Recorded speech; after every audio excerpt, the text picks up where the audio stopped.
Okay ఇది స్వామి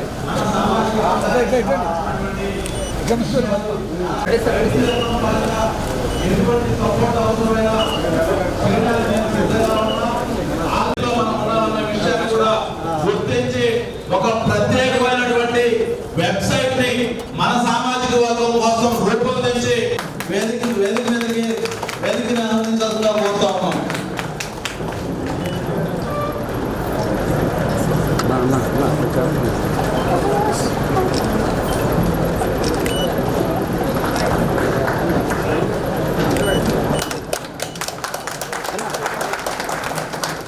ఎవరో చూడు అడుగు విషయం అడుగు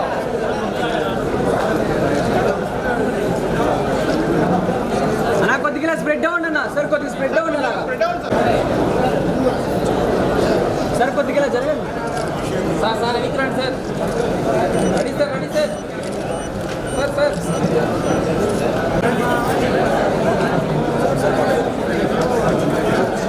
మేడం ఇచ్చండి మేడం కెమెరా ఓకే చెప్పండి ready sir ready sir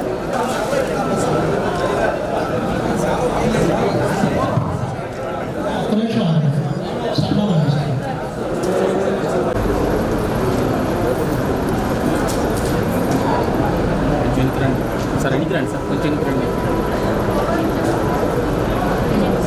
sir ఒక్కసారి రజకుల ఐక్యత వర్ధిల్లాలి రజకుల ఐక్యత వర్ధిల్లాలి రజకుల ఐక్యత వర్ధిల్లాలి ఇటు తిరగండి సార్ అట్టే ఉంది రజక ఉద్యోగుల ఐక్యత వర్ధిల్లాలి రజక ఉద్యోగుల ఐక్యత రజక ఉద్యోగుల ఐక్యత గట్టిగా చెప్పండి సార్. రజక ఉద్యోగుల ఐక్యత రజక ఉద్యోగుల ఐక్యత.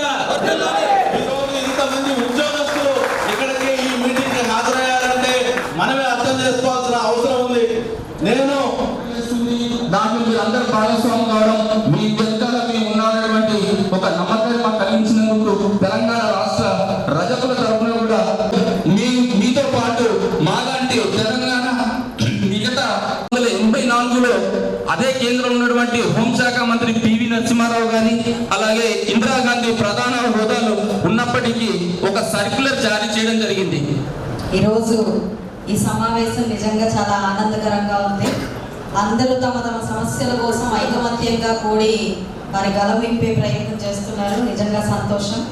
ఎందుకంటే ఏ సామాజిక వర్గం అభివృద్ధి చెందాలన్నా, గౌరవ మర్యాదలు మనకి దక్కాలన్నా అడిగితే రావు, ఐకమత్యంగా గళం విప్పితే మాత్రమే వస్తాయి. ఈరోజు ఆ గళాన్ని విప్పడానికి ఇంతమంది ఐక్యమై మాట్లాడుకుంటున్నారు. చాలా సంతోషం. అయితే ఇందాక రామారావు గారు అన్నట్టు ఇప్పుడు ఒక్కడు కాదు, ఇద్దరు ఉన్నాము. బలం పెరుగుతూ ఉంది, అది మనం గమనించాలి. ప్రభుత్వాలు మన పట్ల ఎంత నిబద్ధతగా ఉన్నాయో అన్నది గడిచిన 5 ఏళ్ళు చూసాం, ఇప్పుడు చూస్తున్నాం. మరి తెలుగుదేశం ప్రభుత్వంలో మన పట్ల, బీసీల పట్ల ఉన్న ప్రేమని చాటి చెప్తూనే ఉంది తెలుగుదేశం ప్రభుత్వం. ఈరోజు నాకు టికెట్ ఇస్తున్నా, లేదంటే ఉన్నత పదవుల్లో మన వాళ్ళందరినీ ఉంచి వారు అవకాశం ఇచ్చి ప్రోత్సహిస్తున్నా, దానంతటికీ అర్థం తెలుగుదేశం పార్టీకి మన మీద ఉన్న ఒక నిబద్ధత, నిజాయితీ మాత్రమే. వారు మొదటి నుంచి కూడా నినదిస్తున్న మాట కూడా బీసీ అనేది మాకు back bone party, back bone caste లాంటి కమ్యూనిటీ లాంటిది, మాకు బ్యాక్ బోన్గా వ్యవహరిస్తూ ఉంది అని వారు మొదటి నుంచి కూడా చెప్తున్నారు. వాస్తవానికి కూడా అదే నిజం. ఎందుకంటే మొన్న గడిచిన ఎలక్షన్స్లో మనం అది ఎంతవరకు నిజమో నిరూపణ అయిపోయింది. కాబట్టి మనందరం ఐకమత్యంగా ఉంటే మాత్రమే ఏ ఒక అభివృద్ధి అయినా కానివ్వండి, లేదంటే మనకు గౌరవ మర్యాదలు కానీ సాధ్యపడతాయి. మరి ఈ ఐకమత్యాన్ని మనం ఆలోచించుకుంటే నిజంగా అందరం ఐకమత్యంగా ఉన్నామా? ఏదైనా ఒక సాధించుకోవాలి అని అంటే మన వరకు ఎంతవరకు ముందుకు వచ్చేవాళ్ళు ఉన్నారు? ఈరోజు సమాజంలో మన పిల్లలు అభివృద్ధి చెందాలి అంటే మన సమాజంలో మన ఈ కమ్యూనిటీ నుంచి ప్రోత్సాహాన్ని అందించే వాళ్ళు ఎంతమంది ఉన్నారు? అదేవిధంగా ఈరోజు నాకు టికెట్ వచ్చిందంటే మన కమ్యూనిటీ మాత్రమే నన్ను అందగాన్ని ఎక్కించడానికి ఎంతమంది ముందుకు వచ్చారు. ఇవన్నీ మనం మనసులో పెట్టుకోవాలి. ఇవి మనం మార్చుకుంటే, ఇవి మనం ఈ స్ట్రెంగ్త్ని మనం పెంచుకుంటే అప్పుడు నిజంగా మనం కదిలించే వాళ్ళు ఎవరు ఉండరు. మనం ఏదైనా అడిగితే జరిగే పరిస్థితికి ప్రభుత్వాన్ని లాక్కు రావాలే తప్ప ఎప్పుడు దేనిమే అని అడుగుతూ మాకు ఇది చేయలేదు అది చేయలేదు అనే పరిస్థితిలో మనం ఎప్పుడు ఉండకూడదు. అలాంటి మార్పుకి ఈరోజు నేనే నాందిగా చెప్పుకోవచ్చు. నాకు పొలిటికల్గా ఒక అద్భుతమైన అవకాశం తెలుగుదేశం పార్టీ నుంచి వచ్చింది. సామాజిక వర్గాన్ని అభివృద్ధి చెందే విధంగా ఖచ్చితంగా నా వంతు కృషి శ్రమ నిర్విరామంగా ఉంటాయని చెప్పి సభాముఖంగా తెలియపరుస్తున్నాను.